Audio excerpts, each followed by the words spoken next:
This is the story of Snow White and the Seven Dwarfs.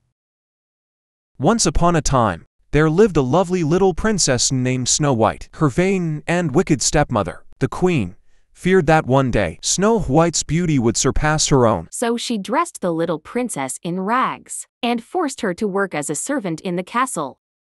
Each day the queen consulted her magic mirror. Magic mirror on the wall, who is the fairest one of all? As long as the mirror responded in the queen's favor, Snow White was safe. One day, as Snow White was drawing water from a well, She made a wish.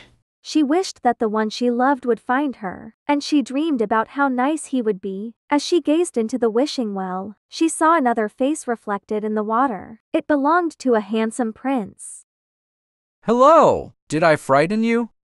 Please don't run away. But the startled princess had fled to her balcony, where she could watch him from afar.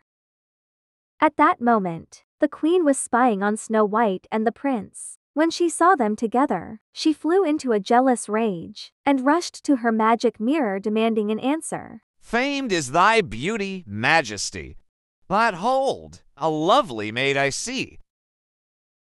Rags cannot hide her gentle grace. She is more fair than thee. Alas for her. Reveal her name. Lips red as a rose, hair black as ebony, skin white as snow, Snow White.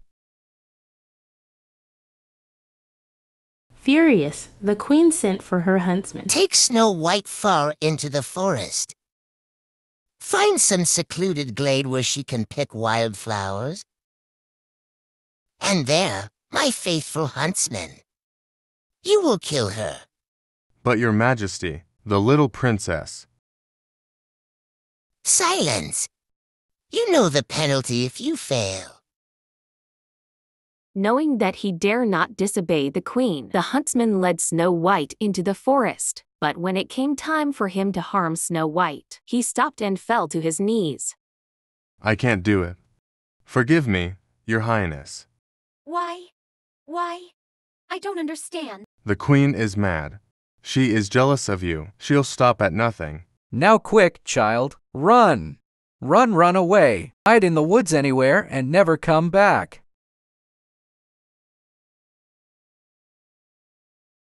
Frightened and alone, Snow White ran into the forest. Blazing eyes peered out at her from the darkness. Eerie shrieks pierced the air. The branches of trees grabbed at her finally. She could run no farther and collapsed to the ground, sobbing when Snow White looked up. She saw several forest animals gathered around her. Hello! Do you know where I can stay? Maybe in the woods somewhere. Snow White followed the animals to a charming little cottage in the woods. She knocked on the door, but no one answered, so she went inside. Oh, it's adorable. Just like a doll's house. What a cute little chair. Why, there's 7 little chairs. There must be 7 little children. And by the looks of this table, 7 untidy children. I know I'll clean house and surprise them. Then maybe they'll let me stay. With the help of her animal friends, Snow White cleaned the cottage in no time. Then she decided to check upstairs. What adorable little bins. And look, they have names carved on them. Dark, happy, sneezy, dopey, ha-ha. What funny names for children. And there's grumpy, bashful and sleepy. Oh, my little sleepy myself. Snow White lay down across 3 of the tiny beds and fell asleep.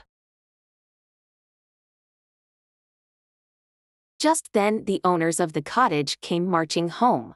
They weren't children at all, but 7 dwarves who worked all day in their diamond mine. As they came into the clearing, The one named Doc made everyone halt, appeared through his glasses. Look, our house looks like the lights lit, doors open. Chimney smoking. Something's in there. The dwarfs peeked inside the cottage. Doc gasped. Why, the whole place is clean. Grumpy, true to his name, crossed his arms and glared. Mark my words. There's trouble of ruin. I felt it coming on all day. Suddenly, the dwarfs thought they heard a sound. Doc looked toward the stairs. It's up there in the bedroom. Cautiously, the 7 little men went to investigate. Doc slowly opened the door and peered in. Why, it's a girl. As the dwarves approached the sleeping princess, she began to stir. She's waking up. Hide. Doc dashed behind the beds, and the other dwarves ran after him. Snow White yawned and stretched. Then she noticed 7 pairs of eyes looking at her over the end of the beds. She sat up smiling. How do you do? How do you do what? Grumpy folded his arms, scowling. Snow White laughed. Let me guess. You must be Grumpy. I know who I am. Who are you? Oh, how silly of me. The princess. Doc looked very impressed, but Grumpy frowned. Tell her to go back where she belongs. Snow White pleaded with her hosts. Please don't send me away. If you do, the queen will kill me. Grumpy shook his head. The queen's an old witch. If she finds you here, she'll swoop down and wreak her vengeance on all of us. Oh, she'll never find me here. And if you let me stay, I'll keep house for you. I'll wash and sew and sweep and cook. Cook? Doc rubbed his tummy. Hooray, she stays. Back in the castle, the wicked queen stood before her mirror. Magic mirror on the wall. Who now is the fairest one of all? Beyond the 7th fall, in the cottage of the 7 dwarfs, Snow White still lives. Fairest one of all. I've been tricked. I'll go myself to the dwarf cottage in the woods. I'll go in a disguise so complete no one will suspect me. The queen concocted a magic potion, then transformed herself into an ugly, old peddler woman. And now a special source of death for one so fair. What should it be? Ah, a poison apple. One taste, and Snow White's eyes will close forever. Only to be revived by love's first kiss. No fear of that. The dwarfs will think she's dead. Back at the cottage, Snow White was saying goodbye to the dwarves as they set off for work. As she kissed each one on the head, Doc stood close by. Now don't forget, my dear, the old queen's a sly one, full of witchcraft, so beware. Then Grumpy frowned. Now I'm warning you. Don't let nobody or nothing in the house. Snow White smiled at him. Why, Grumpy, you do care. Shortly after the dwarves left, the old peddler woman appeared at the cottage. Oh, all alone, my pet. Snow White nodded as the old woman sniffed the air. Making pies. Yes, gooseberry pies all. It's apple pies that make the menfolk's mouths water. Pies made with apples like these. She lifted a shiny red apple from her basket. Like to try one.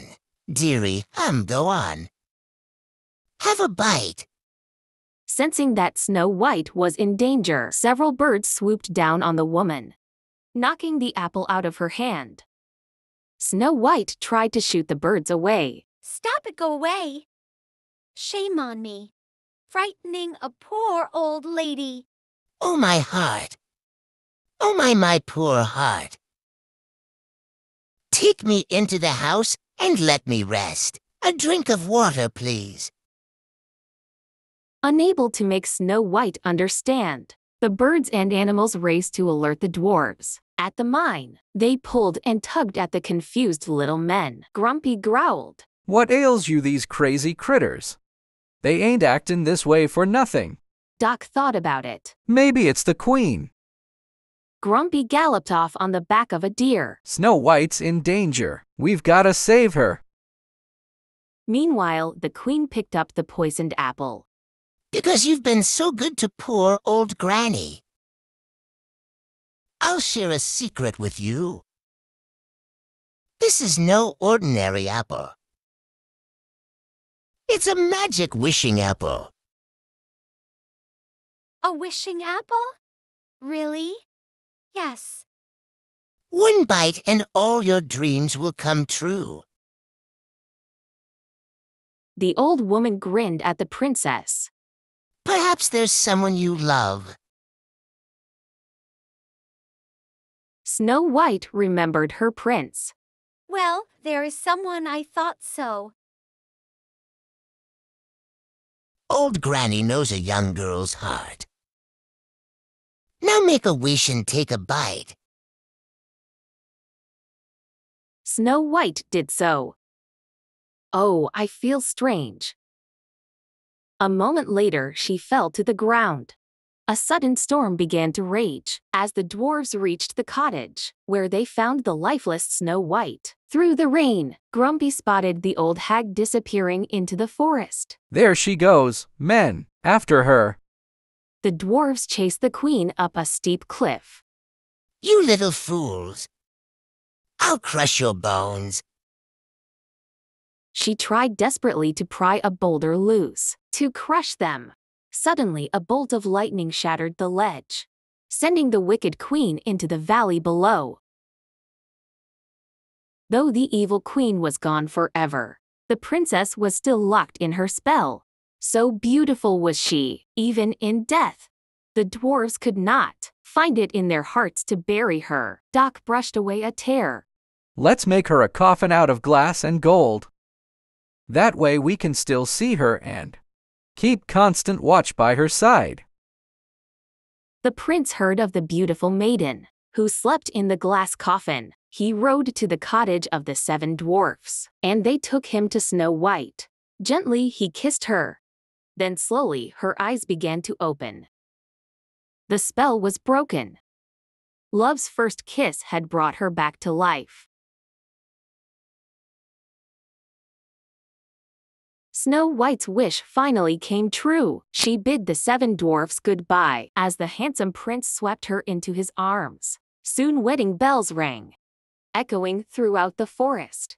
From then on, Snow White and Prince Charming lived in their castle in the clouds, happily ever after.